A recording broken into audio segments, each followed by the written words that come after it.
I didn't disappear because I didn't care. I disappeared because I was drowning. And I don't want anyone else to ever see me like that. It's something I try to hide and keep away from the world. But the truth is, hiding doesn't fix anything.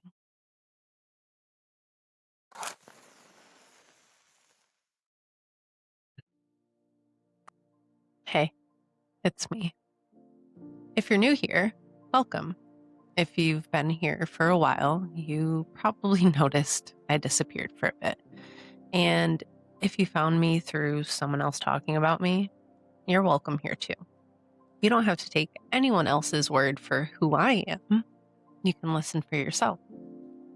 This is The Void and the Flame. I'm Rachel or Ray, and this space is where I talk about the things most people avoid. Things like patterns and emotional loops, the ways we disconnect from ourselves and then wonder why we keep ending up in the same places. And most of all, accountability in our own chaos and bullshit. I don't come here as someone who has everything figured out. I come here as someone who is actively in it, learning, failing, rebuilding, trying again, and sharing what I'm seeing along the way. Because I believe that understanding ourselves changes everything. And I think a lot of us are walking around inside patterns we don't even realize are running our lives. The truth is, I've been spiraling. Not dramatically, not all at once, quietly, slowly. The kind of spiral where you don't even realize how far under you are until you finally stop moving or thinking long enough to look around. And it didn't happen in a vacuum. It never does it? Life stacked up, financial pressure, my car breaking down within weeks of purchasing it, trying to survive while also trying to grow, trying to improve at work while my nervous system felt like it was constantly under pressure, trying to build meaningful things while feeling completely unstable internally. And eventually it all caught up to me. I shut down.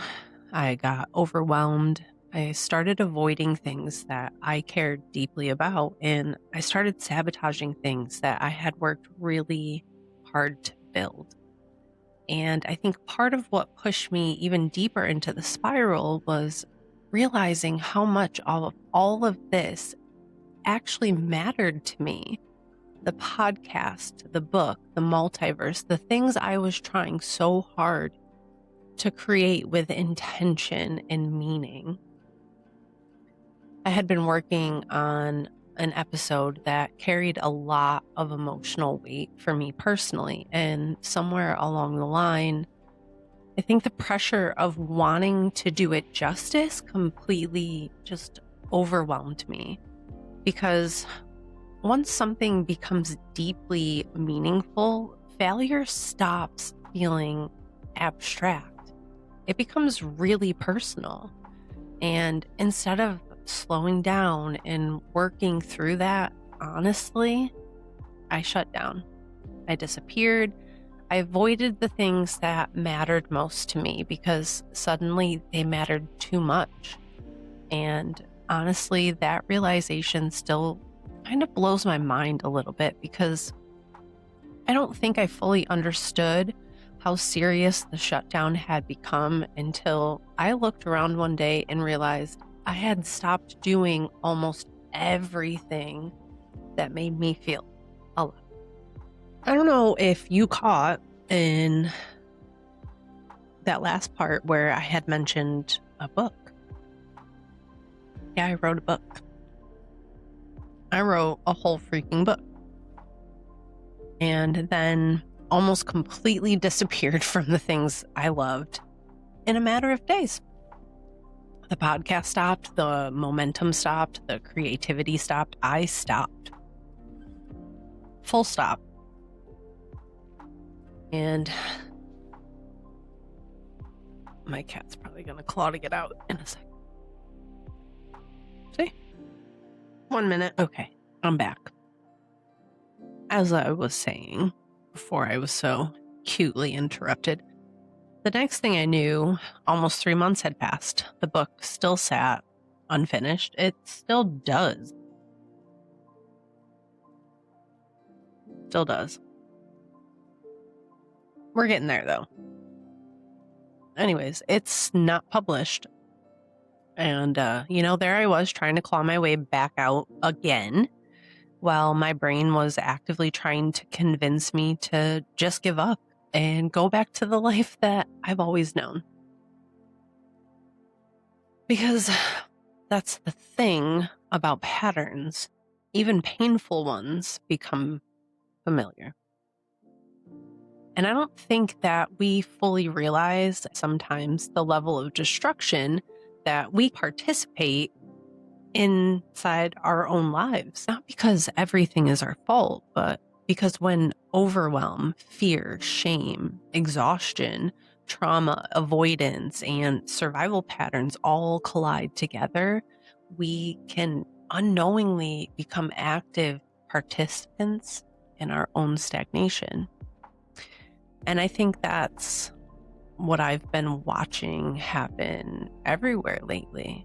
Not only just in my own life and existence, but online, in relationships, in people. Everything becomes someone else's fault, someone else's responsibility, someone else's problem. And while yes, people absolutely hurt each other, there also comes a point where we have to ask ourselves, where am I keeping myself stuck to? Because accountability isn't punishment, it's power. A deeper truth is, the spiral didn't just start 3 months ago. It's been building for a while now. The last 1.5 years, maybe 2, has felt like trying to stay grounded while everything around me just kept shifting. Like I was constantly trying to find my footing while life just kept moving underneath me. And that time really changed me. Over this time, I really started finding my own voice, even when it still shakes and even when it cuts out, even when I'm still scared. I've said things that I used to swallow, and I finally am getting to a place where I don't immediately question myself after. And the deeper I started looking at my own spiral, the more I realized that this wasn't just about stress or money or my car or work or one bad situation after another. It was about patterns. Patterns I had been repeating for years without fully realizing it.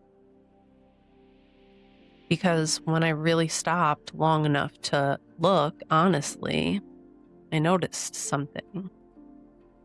Different people, different situations, different environments, but somehow the same emotional feeling kept showing up. The same exhaustion, the same overgiving, the same silence, the same internal war between this doesn't feel right and just keep the peace. And I think what really hit me was this. At some point, I had to stop only asking, why are these people like this? And start asking, why do I keep ending up here? Because this wasn't just one person. It wasn't just one situation. It was a pattern, different faces, same feeling. And I think part of why all of this hit me so hard is because so much changed in such a short amount of time. I lost a job I never imagined losing.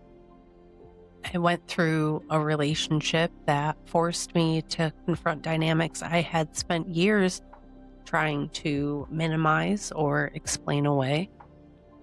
I finally walked away from a friendship that had existed for almost 2 decades.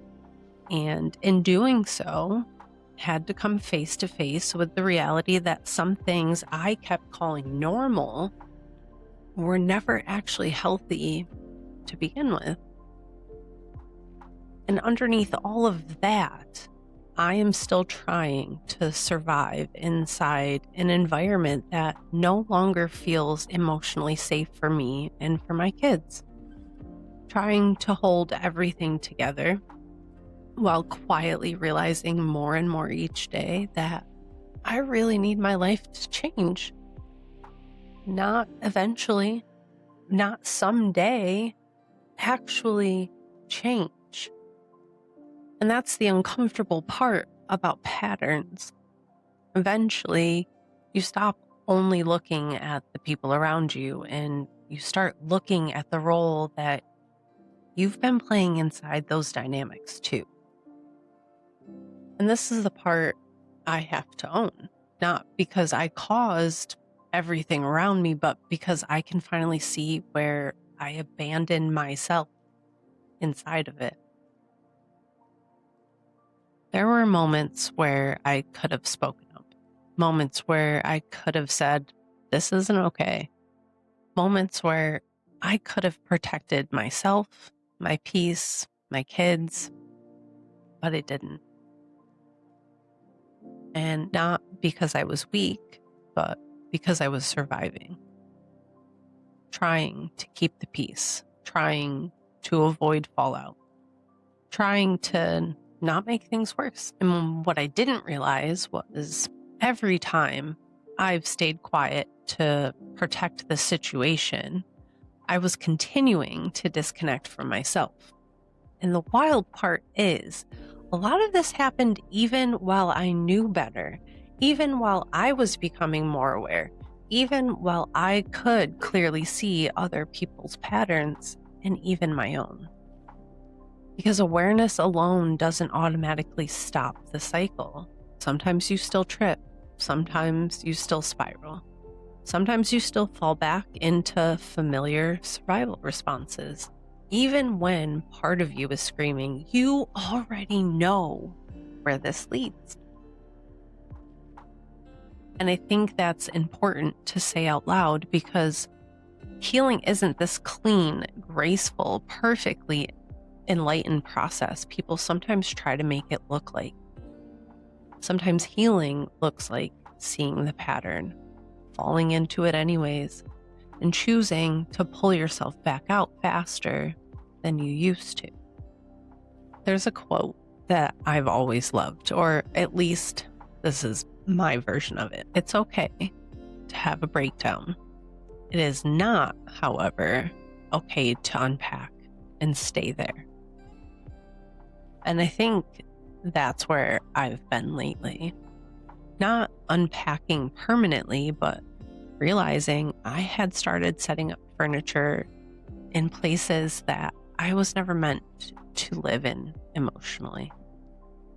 And now I'm trying to clean it back up again. And I can hear maybe some people might be saying, like, you're 42. Why did it take you this long? You know, you're a mom. Why would you allow anything? And I get it.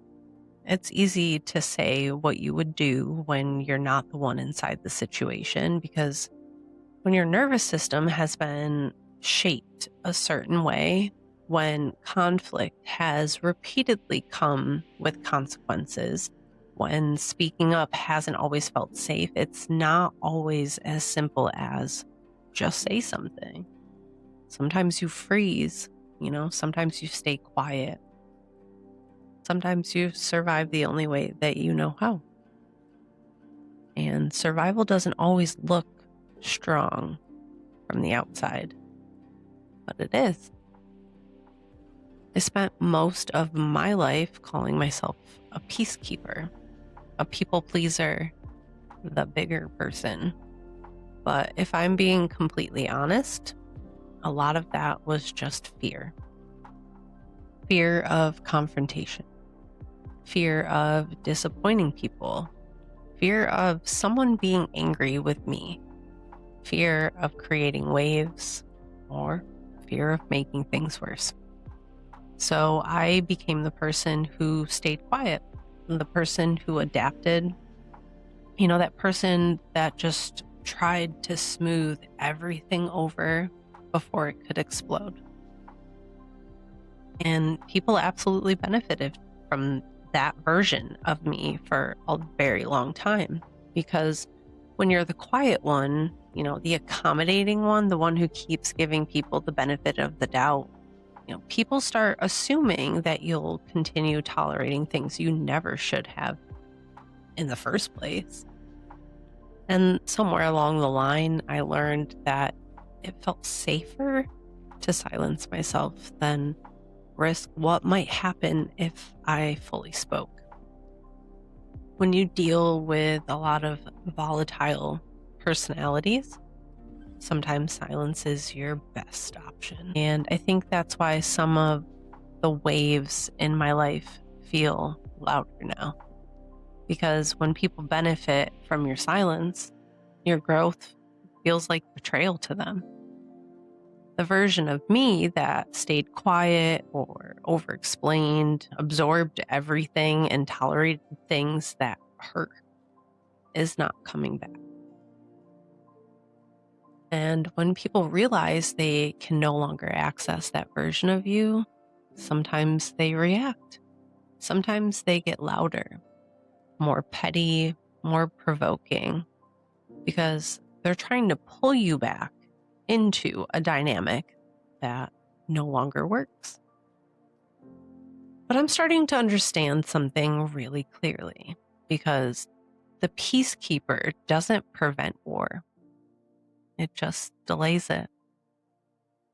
And when I look back now, there are moments that seemed small at the time, but say everything now. Moments that felt off, but I explained them away.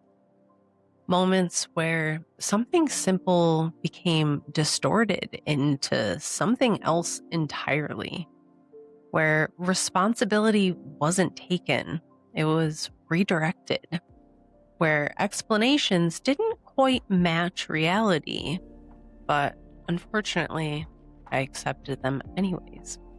Peacekeeper. And when children are involved in those dynamics, it really hits differently, because children should never carry the weight of adult perception or become part of emotional dynamics they never asked to be inside of. And once you start noticing those kind of patterns, you can't really unsee them. And that's really hard to sit with. Not just what happened, but realizing that I didn't fully trust myself enough to question what I was actually feeling at the time. Because familiarity will keep you trapped for a very long time, even painful familiarity, even unhealthy familiarity.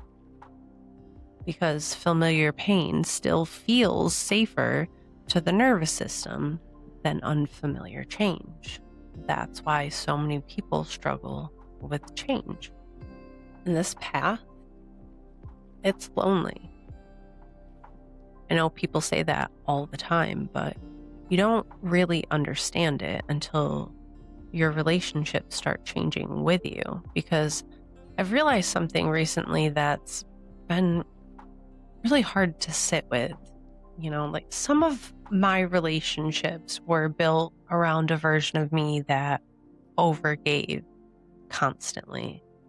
The fixer, the helper, the emotional support system, the person people came to, the person who would carry everyone else's weight, even while quietly I was collapsing under the weight of my own. And for a long time, being needed felt like love to me. Being useful felt like connection, and being depended on gave me purpose. So now that I'm stepping out of that role, those roles, some relationships feel different, uneven, confusing, And not because the people are bad, not because they don't care, but because the dynamic itself was built around me abandoning myself quietly to maintain it. And that's been a really painful thing to have to realize and own, because there are people I love deeply. People I know genuinely love me too, but I'm realizing I can't keep showing up in ways that completely drain me, especially when I'm barely holding myself together as it is. And there's a lot of guilt in that. A lot of guilt, because when you've spent your whole life being the person everybody leans on, suddenly needing support yourself feels incredibly uncomfortable and sometimes even shameful.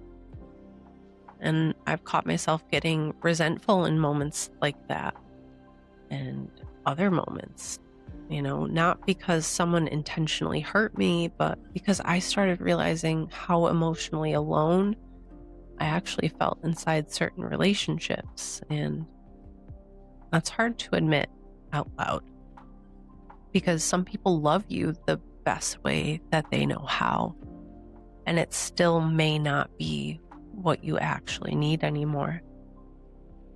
And I think that's part of growing too, realizing love alone doesn't automatically create emotional compatibility or reciprocity or depth.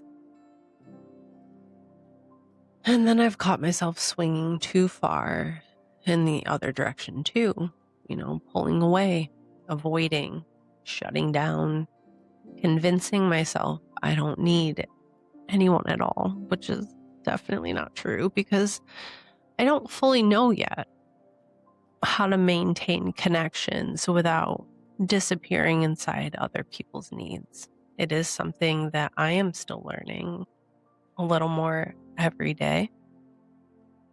And when you are a nurturing, caring person, you want to give to people, you want to overgive. So pulling back is a very different experience all in itself. And I'm still learning the difference between being caring and self-abandonment, between supporting people and emotionally carrying them, or connection and overfunctioning. And honestly, that's probably one of the hardest parts of this whole process, learning how to stay connected without losing myself inside the relationship. And I want to also be honest about something else.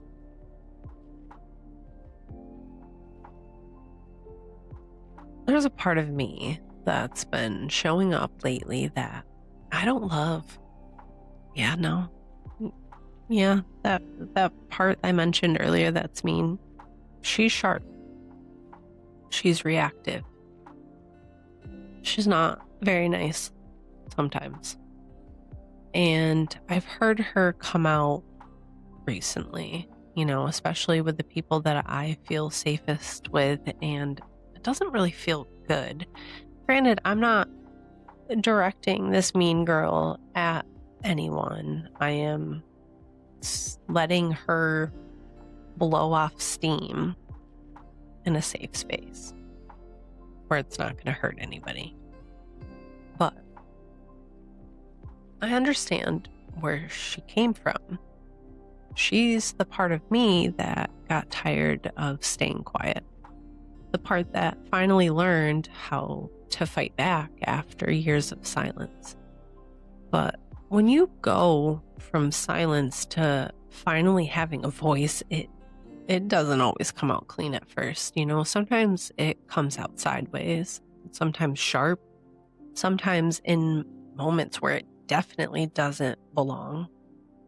And that's where my responsibility is now, learning how to listen to that part of myself without letting her control everything. Because if I don't, the same energy that I've been trying to get away from, I become it. And I don't want that. I think part of why I'm so aware of all of this now is because of what I've been seeing everywhere. I mentioned it a little bit briefly, online, in conversations, in the world in general, everything feels very loud, reactive, chaotic, people exposing each other, dragging each other, projecting pain everywhere, immediate reactions without pause, without a second thought. And, sometimes I understand the urge, like I really do, to react, to defend yourself, to be heard, to prove your side. But I've made a conscious decision that I don't want to present myself from that place ever. It's not who I am. It's not really who I've ever been. Would it be easy to fall into that? Yeah, because, that doesn't mean I don't feel anger or hurt or frustration. I absolutely do. But, I choose that when I speak publicly, I want it to come from somewhere grounded, intentional, clear, clean. I want to build, not destroy. Because not everything that triggers us is meant to be projected outwards. Sometimes it's a mirror. And I've had to learn that the hard way, plenty of times. The things that trigger us most usually point towards something unresolved in ourselves. And that's really uncomfortable work, but it's real work. And I think it's very easy right now to look around and say, they're the problem. This is the problem. Everything outside of me is the issue. But it takes a completely different level of awareness to ask, where am I contributing to my own suffering? Where am I still repeating something that I haven't fully healed yet? Where am I being completely delusional and pushing away accountability? Because it do be like that sometimes, let's be real. And that's where actual change can start. Because something else that I've learned on this journey is that growth requires flexibility.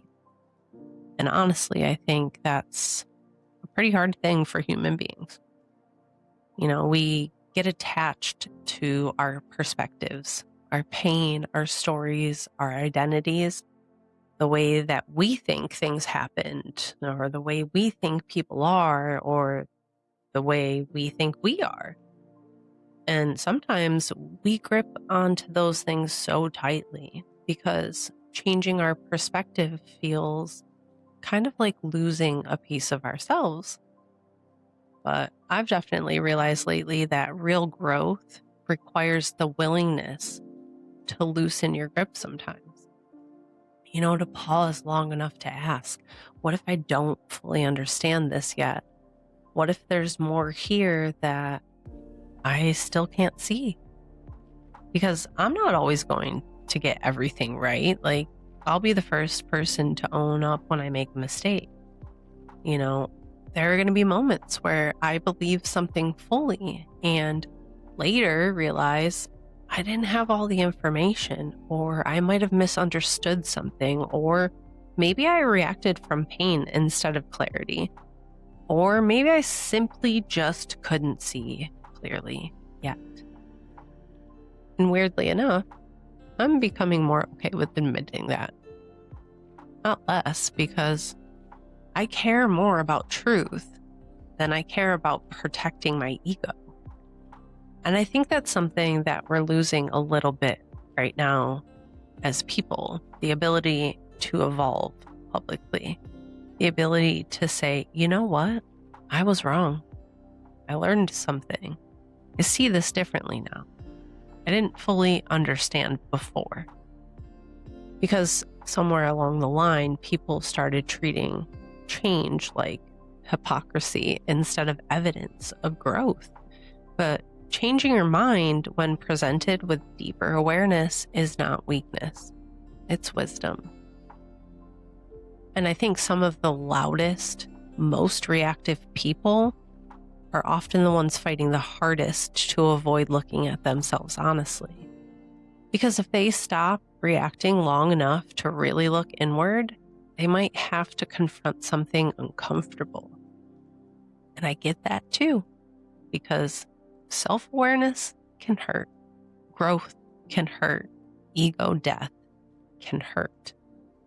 But if we never allow ourselves to evolve, we just stay trapped inside outdated versions of ourselves, versions built from survival, fear, shame, conditioning, pain. I don't want to stay there anymore.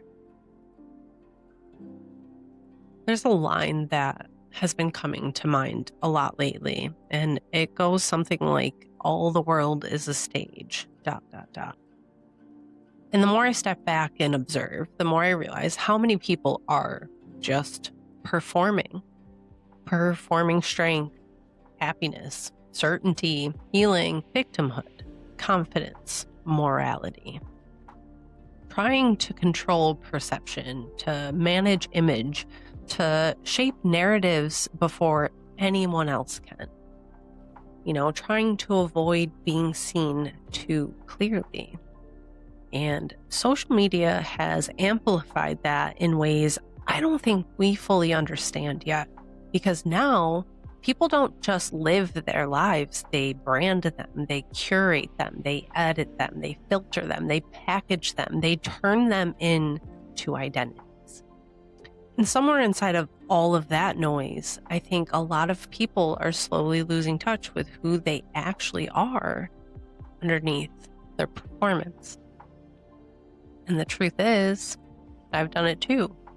Maybe not in the same ways, but I've absolutely hidden behind versions of myself before. The overly understanding version, the spiritually evolved version, the calm version, the I'm fine version, the version that kept trying to hold everything together while quietly falling apart internally. Because masks aren't always malicious. Sometimes they're survival. Sometimes they're protection. Sometimes they're the only way we knew how to function at the time. But eventually, the mask gets exhausting. And I think that's part of what this whole season of my life has been. Watching masks fall, watching identities crack, watching illusions collapse. Not just in other people, but in myself too. And, instead of feeling like I have to respond to everything or anything, now I think I'm fully understanding that truth never needs to scream. Patterns reveal people eventually. Consistency reveals people eventually. Time tells all.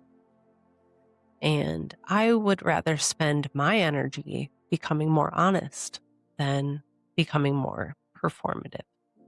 But because at the end of the day, I don't want to build a life that only looks real from the outside. I want one that actually feels real when I'm alone with myself too. So, through all of this, I have made a decision. I'm not disappearing anymore. I'm not staying buried under all of this. I'm not going back to the version of myself that stays silent just to keep everyone else comfortable. I'm climbing back out, not perfectly, not all at once, but consciously. And I think part of that process has been realizing just how much noise I was living inside.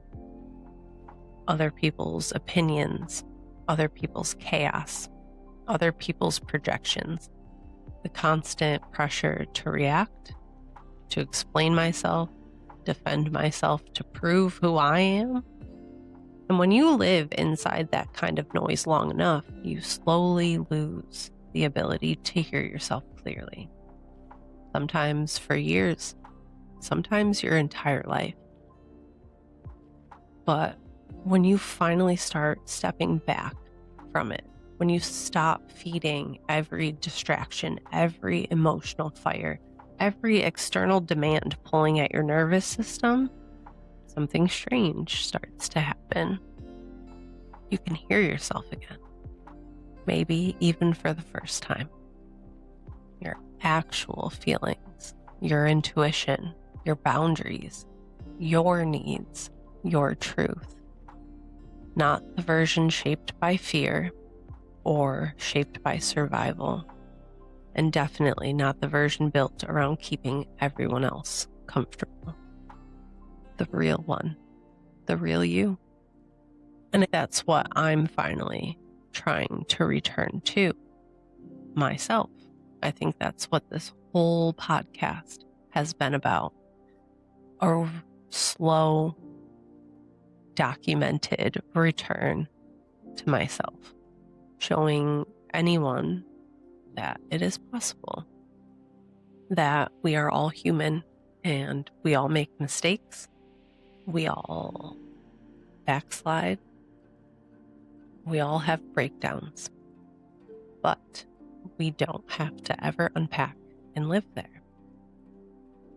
And if you're listening to this right now, feeling stuck, feeling overwhelmed, feeling like you're trying to grow while life keeps dragging you backwards, you're not broken. You're in a pattern. And the fact that you can start seeing the pattern means something is already changing. Because awareness is where the interruption begins. And interruption is where change begins. If you've watched any of the previous episodes, we talk about that a lot. You know, this work isn't clean, it isn't linear, and it sure as hell isn't pretty most days, but, you know, sometimes it looks like clarity. Sometimes it looks like grief. Sometimes it looks like finally admitting that you're exhausted. Sometimes it looks like falling apart and choosing to come back anyways. But it's real. And so am I. And I'm still here. And maybe that's the real work. Not becoming perfect, not becoming untouchable, and not becoming endlessly healed. Just becoming more honest, you know, more conscious, more connected to yourself, little by little. So yeah, that's where I've been. Mentally unpacking boxes in rooms I probably shouldn't have moved into emotionally in the first place. It'd be like that. But I'm still here. I'm still creating. I'm still learning. I'm definitely still messing up. I am still trying. And honestly, that feels a lot more real than pretending I've got everything figured out all the time, or curating some perfect online version of me that doesn't even truly exist. So maybe this episode wasn't really a comeback. Maybe it was just a return to my voice, a return to myself, a return to the things that I almost convinced myself to abandon. And if you've been feeling lost lately too, maybe this is your reminder that you're allowed to return to yourself as well, as many times as you need to. I'll be back next week. Until then, be gentle with yourself. The world is loud enough already. And always remember, you don't have to keep the fire lit alone.